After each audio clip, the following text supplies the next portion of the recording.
Hey everyone, welcome back to Crime Weekly News. I'm Derek Levasseur. And I'm Stephanie Harlow.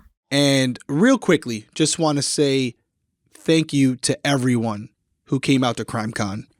What an event. Unbelievable. I know this is a little late. It'll make more sense down the road why that is, why we're talking about it now. Some of you detectives probably already figured it out. But anyways, happy to report that CrimeCon was a huge success. We had a line for 3 days straight, and we were fortunate enough to basically get to meet everyone up until the last day, where we were there on Sunday packing up. People were still coming in, and we saw every single person. And I just want to say thank you to everybody who waited. The line was long, but as I was explaining to a lot of people who were waiting for us, we're trying to find that balance between spending enough time with everyone to hear what you guys want to talk about, sign everything you want us to sign, while also being aware that other people are waiting. And you guys were awesome. Nobody bitched, nobody complained. Everyone was super understanding. And also shout out to the team, Shannon, Sam, and Bella. They were handling the merch and the coffee, and they were awesome. They were just on it the whole time. Everything went great. Unfortunately, we did not win the Clue Awards. We were double losers. We lost the Content Creator of the Year Award for Crime Weekly, and we lost Detective Perspective Outstanding Podcast Series. But, and I know it sounds cliche to say it, it really is an honor to be nominated when you think about the other podcasts that are in the same category with us. Some really heavy hitters, and it truly is a blessing to be mentioned with them because it's not guaranteed. And there's a lot of podcasts that attend these events. And so to be one of the very few who get nominated, who get to attend this event and have these experiences, we are very, very lucky, and we wouldn't be here without you guys. So we're going to keep fighting. We're going to keep growing and learning. That's the benefit for these events. Is I just put up a post about it where we get to interact with you guys, hear about what you like, what you don't like, what cases you want to hear in the future. And we're getting to have those one-on-one experiences instead of just seeing them in the comments. So it's really valuable to us. And I promise you, we're getting as much out of it as you guys are. And yeah, it was just an awesome experience. And Stephanie, anything to add to that? CrimeCon, awesome. Shannon, Sam, Bella? It was awesome. Everyone we met was so sweet. Just a pleasure to get to talk to the same people that watch the videos every week, and we talk to you in the comments, but to see you in person, to be able to put my arms around you, hug you, talk to you, have human connection. There's nothing that beats that. We're so thankful for all the support we get at CrimeCon, and we're so thankful to be able to spend any time that we get. And Derek always thinks I spend too much time with everybody because I have no concept of there's a line and we need to go, but you waited in the line. I want to give everybody their due amount of time, and I kind of want to also spend time. So Stephanie feels the need to physically dry each and every signature by blowing on it for 2 minutes because I don't want it to smudge, man. Yeah, so I'm like, come on, they can. There's blow nothing on their own worse card. than a smudged signature. No, I get it, and no, it was great. If you go on our website, crimeweeklypodcast.com, all the photos that were taken by Sam and Shannon are up on the website. They're the ones that we took. So if you took photos with us with one of our cameras, go over to crimeweeklypodcast.com right now. You can go check out the photos. And there's already a link for Denver, which will be next year, where you can go over, you can sign up, you can use our code, and you'll get a discount if you use it. That doesn't apply to VIP tickets, though. It's just the normal general passes. So again, really appreciate it. And we're going to transition now. And I always hate doing this when we go from this positive, story that we're talking about with you guys to something that's not so great, but also very important, because part of the reason we started Crime Weekly News is to cover topical stories and headlines, not only because they're terrible, but also because there's usually something to take from it, something to learn. And tonight's story is no different. So maybe some of you have heard about it, maybe some of you haven't. So we'll go over the specifics, and then we'll dive into what we can take away from it. So for those of you who haven't heard, a North Carolina family of 5 was tortured with hot metal during a home invasion, according to police. Now, from what we know, at around 2 a.m. local time on Saturday, June 15th, A family in Western Harnett County in North Carolina was sitting in their garage with their door open when a group of 5 men approached the home and allegedly assaulted the family before stealing some of their belongings. Now, Stephanie's going to get into more details, but there's definitely information that we can take from this. But before we get to that, Stephanie, what do you want to add to this? Yeah, so this is actually terrible because what happened, according to Sheriff Wayne Coates, is the 5 men tied the family up with duct tape, but then they began to torture them as well, which, I mean, any normal person could say, hey, if you're there to steal these people's belongings, you don't have to torture them. But what they did is they put a knife and a fork on top of the stove. They heated up the metal of the knife and fork, and then they stuck it to the bodies of the family members. The sheriff, Coates, said, quote, they were trying to get them to tell them where their money and guns were, end quote. And according to the sheriff, there were actually no guns in the home. The suspects then stole multiple personal items. They ransacked the home. They even assaulted the children and then took off with 2 stolen vehicles. It's also been reported that the men drove away in their own silver or gray Dodge Challenger. So they left in 3 vehicles. The family's currently still missing one of their vehicles, which is a gray 4-door Honda Accord. Now, there is a GoFundMe where we get a little bit more information because the sister of one of the victims, her name's Myra Morales Scott, she talked about kind of what happened. She said that the masked intruders assaulted her sister, her brother-in-law, and the young children. The entire house was ransacked, and then obviously the family's suffering physically, emotionally, and mentally. She said, quote, our extended family and close friends are devastated. Their home was vandalized. Their peace of mind and safety will never feel the same, end quote. Now, this GoFundMe campaign is actually started to raise money to cover healthcare costs, to replace stolen items, and provide additional support for the family that was victimized. And one of the neighbors, Jeffrey Miller, he lives 2 doors down. He said that this family has been in the neighborhood for 16 years and nobody thought that anything like this could happen. This is very obviously just what's the point in this? You can rob a family, you can tie them up. Why did they feel like they had to put a knife and a fork on the stove and burn them? Not just the adults, but the children as well. Yeah, I have some thoughts on this. I want to take a quick break and then I want to dive into it because it could be a couple different reasons. Again, it's all speculative, but I definitely want to explore those theories. So we'll take a quick break. We'll be right back.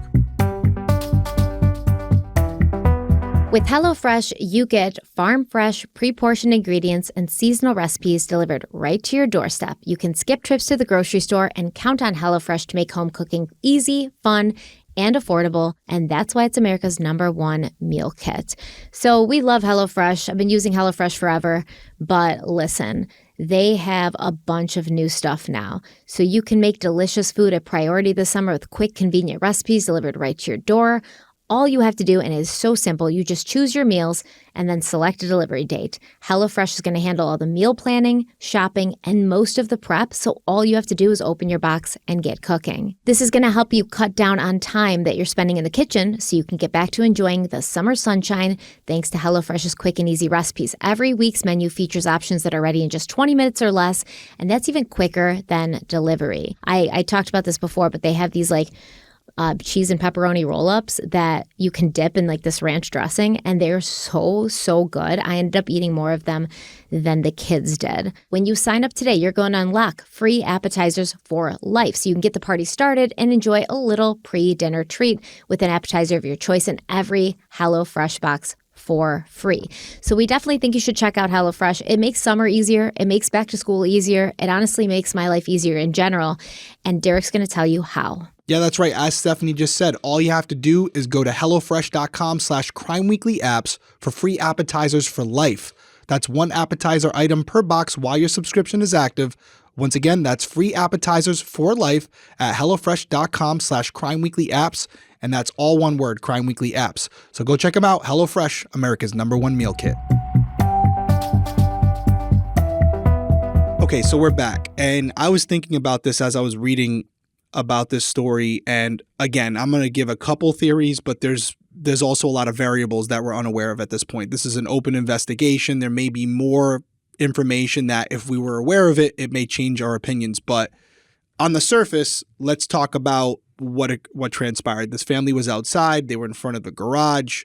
You could have a situation where they were just victims of opportunity. There's no previous story connected to this, and that this group of individuals had been casing the neighborhood, saw this family outside with the garage door open, saw easy access, and decided to capitalize on this vulnerability. Absolutely plausible, where that was just wrong people, wrong time, and it just happened to them because they were outside. However, in many instances, there's usually, not all the time, more to the story. And I've investigated dozens, if not hundreds, of home invasions at different levels. And usually there's some premeditation, some planning that goes into it. And there's a motive behind the home invasion. Not always, but in most cases there are. So what could those motivations be? This could be an inside job. It may be someone who's connected to the family or a friend of the family who's aware of valuables that are inside the home. Could it be guns? Could it be money? Could it be jewelry? It could be any of those things, or it could be multiple things. I also see situations like this, and again, let me qualify by saying I'm not suggesting it's the case here, but you also see a lot of home invasions where there's narcotics involved, where the attacks occur because a rival gang or a rival competitor knows that there's a large amount of money or drugs inside the home.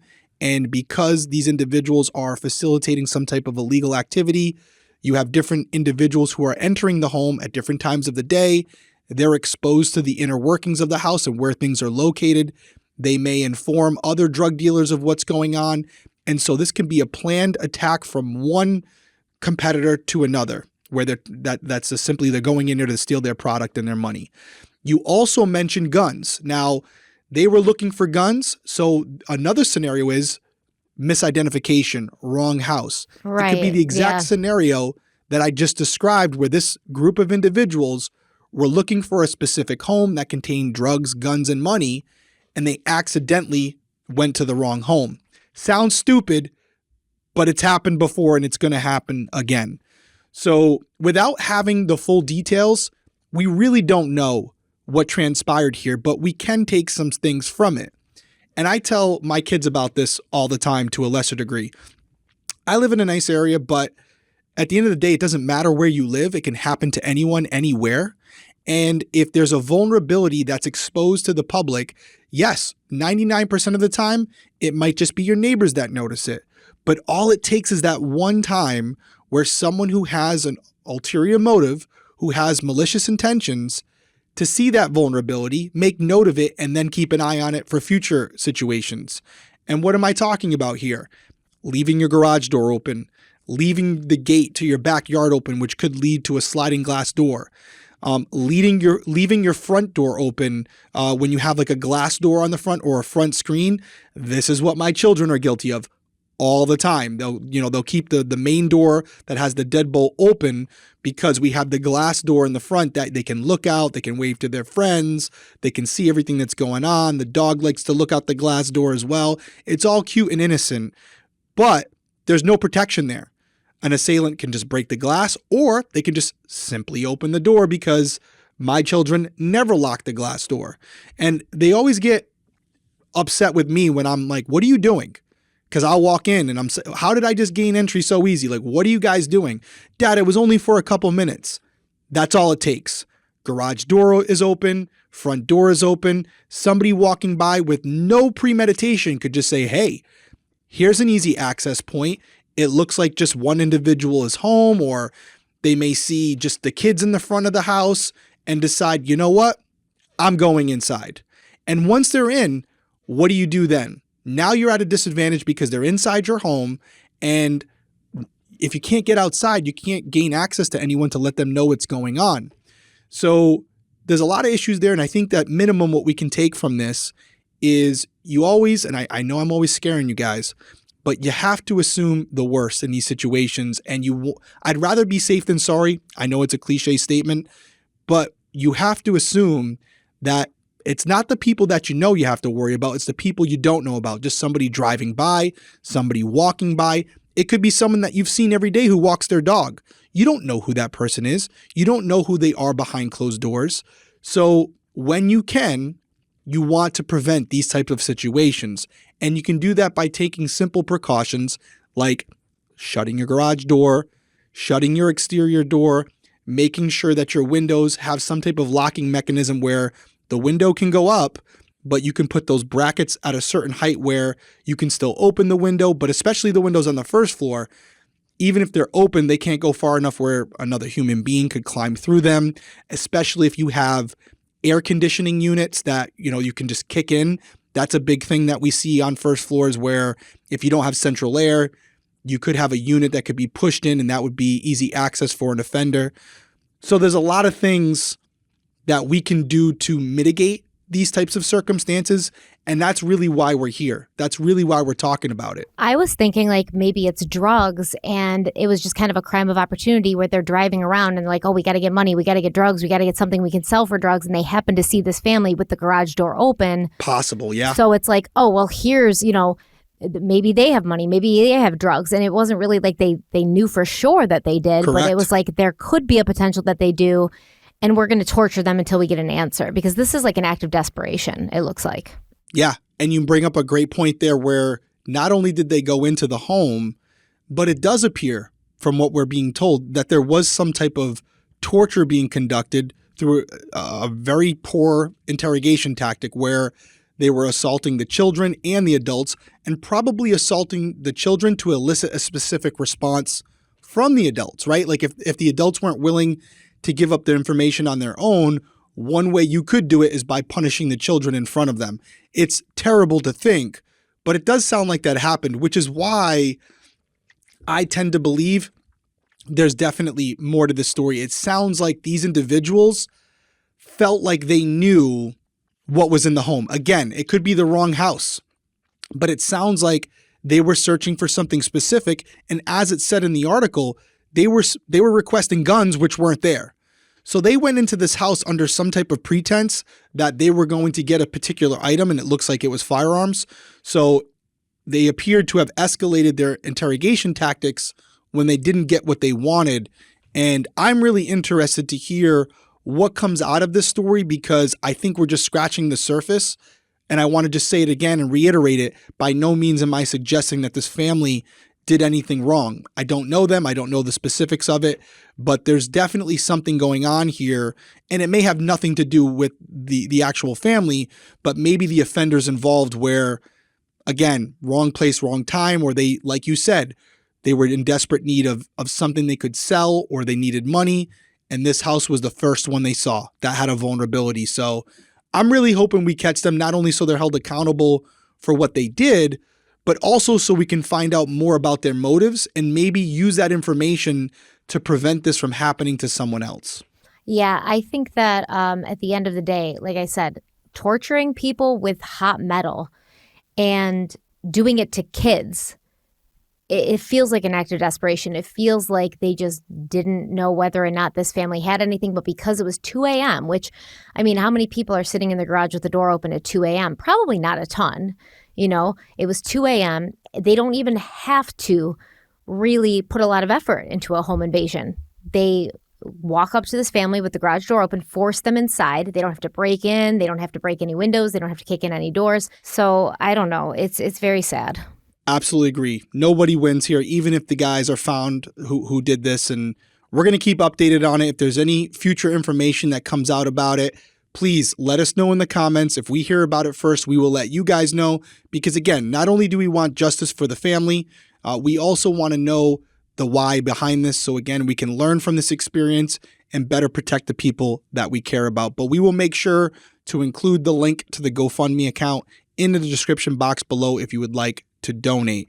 We're going to take a quick break, but stick around because I want to ask Stephanie about a couple things that came up. One, actually both, while we were at CrimeCon that we have not discussed in a public forum yet. So stick around after the break. We're going to dive into it. A little hint, we're going to be talking about Chad Daybell and the Menendez brothers. We'll be right back. I'm so glad that I get to talk to you about one of my favorite true crime creators and her very, very successful podcast. I've been binging this podcast nonstop, and it's honestly made my drives and just like, the house cleaning thing. You guys listen to Crime Weekly while you're cleaning your house, doing the laundry. Well, I listen to Serialously, and if you love true crime, I think you're going to love this podcast as well. Serialously with Annie Elise is a true crime podcast that is topping the charts in over 11 countries with over 1 million weekly downloads. And the host, Annie Elise, she discusses true crime cases and gives them to you straight in an engaging, uncensored, and conversational way. It's really just like having a conversation with your best friend. And I've met Annie in person. She's so sweet. She's so passionate about what she does, and you can tell it comes through in her episodes. Annie combines in-depth research with a genuine curiosity for the truth behind each case. With her candid approach, she dives into the raw details, and basically she says what we're all thinking, and she makes you feel like you've just found your new true crime bestie. So we love Annie, we love Seriously, and Derek's going to tell you how and where and when you can listen. Yeah, as Stephanie said, we got the opportunity to meet Annie Elise at CrimeCon, although it was a very short period of time. We have to do it again. She seems like an incredible person, and we're looking forward to building a relationship with her as we move forward. So if you want to check out Seriously, you can do that every Monday, Thursday, and Friday. Seriously is available wherever you get your podcasts, so go check it out, and you can thank us later. Again, that's Seriously with Annie Elise. Okay, we're back, and two things, Stephanie. We have not discussed this at all, but we mentioned at the top of the show, CrimeCon. A lot went down while we were at CrimeCon, and two things that we are somewhat connected to because we had recently covered them. So first off, while we're at CrimeCon, we had this long line of people, and all of a sudden there's this roar that goes throughout the entire convention center. I mean, loud, applause, everything. I didn't know what was going on. And I looked at you and I said, what's going on? And you said, Chad Daybell just got the death penalty. And I wanted to get your opinion on it because I believe Lori Vallow did not get the death penalty. She got 2 consecutive life sentences. So what do you make of all this? She got consecutive. I think it's ridiculous. I think they both should have gotten the death penalty, obviously. They were her children. She was definitely running the show in a lot of this. We covered this case extensively. I thought we agreed to that when we did the series on this case, but I mean, they're both culpable. They're both responsible, equally responsible, in my opinion. So, Agreed. like, who was running the show, who was driving the ship, it doesn't really matter at the end of the day. Like, the actions were done by consenting adults who both understood the implications.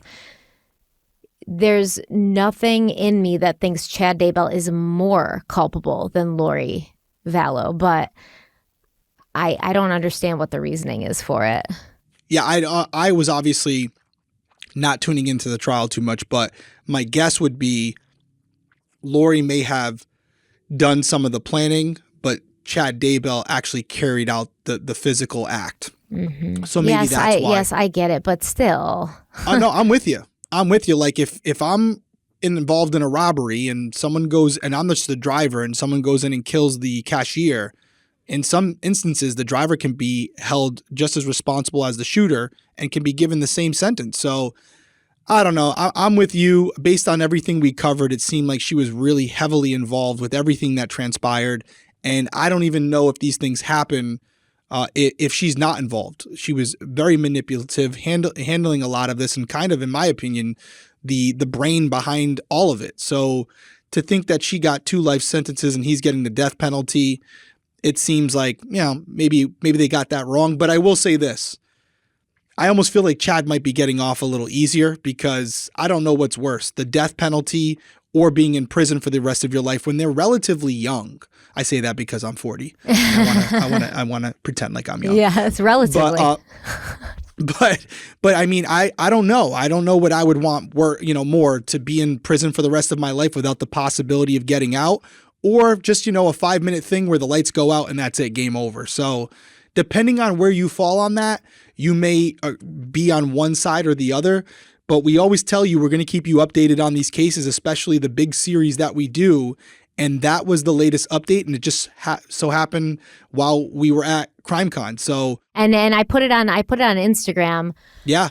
And it's still there. Right. Yeah, I posted it because I missed the initial roar, but then when I figured out what was happening, I kind of pulled my camera out, and it was just this like amazing connecting experience. And it's like, you hate to cheer for somebody being put to death, but at the same time, not in this situation. I think a cheer was necessary. It felt like, I've been on this case since it happened. I was in a different house. I was in a different place in my life. I've been following this case religiously since then. And it felt, I just got goosebumps, but it felt like a culmination of all the frustration and like pain and like ridiculousness of these two people. And then they kind of like going about their lives for years, just taking people out and nothing's happening. And then finally it's like, okay, through the whole crime, which took years, through the whole investigation and then the arrest and then finally the trials. And it's been years and years, but finally JJ and Tylee